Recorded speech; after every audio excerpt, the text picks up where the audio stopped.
Bonjour à tous, c'est Jérémy. Parlons aujourd'hui de la bronchopneumopathie chronique obstructive, la BPCO. Elle est encore méconnue de la population générale et pourtant elle touche énormément de personnes. Elle touche près de 2 millions de personnes en France, autant les hommes que les femmes, dû notamment au développement du tabac chez la femme. Cette pathologie correspond à une inflammation des bronches, entraînant un épaississement des parois, une hypersécrétion du mucus au niveau des bronches et une perturbation des échanges gazeux comme l'oxygène.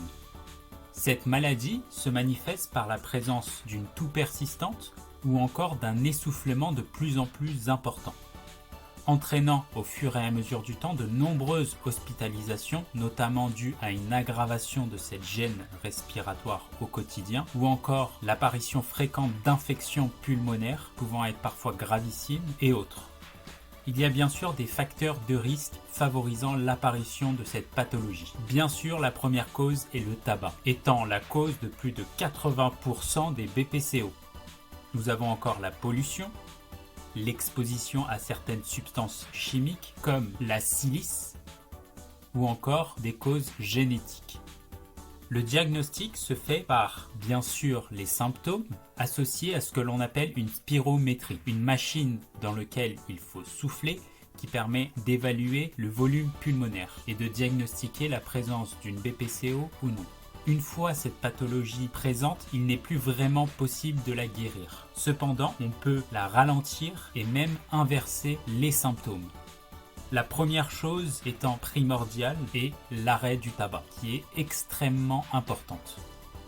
Arrêter l'exposition aux agents favorisant l'apparition de cette BPCO, comme arrêter l'exposition aux substances chimiques, favoriser l'exercice physique qui a un rôle extrêmement important dans cette pathologie, ou encore la réhabilitation respiratoire, c'est-à-dire favoriser la kiné pour les poumons par exemple. Et enfin, il existe bien sûr les médicaments. Il est donc important de diagnostiquer rapidement cette pathologie pour éviter qu'elle s'aggrave et pouvoir ainsi la ralentir. Je reviens encore une fois sur le tabac qu'il faut absolument stopper. Bien sûr, il n'est pas facile d'arrêter du jour au lendemain, mais vous pouvez vous renseigner auprès de votre médecin traitant pour vous aider à arrêter.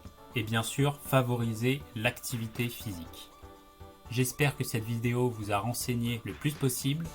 Je vous dis à bientôt pour une nouvelle vidéo. Ciao!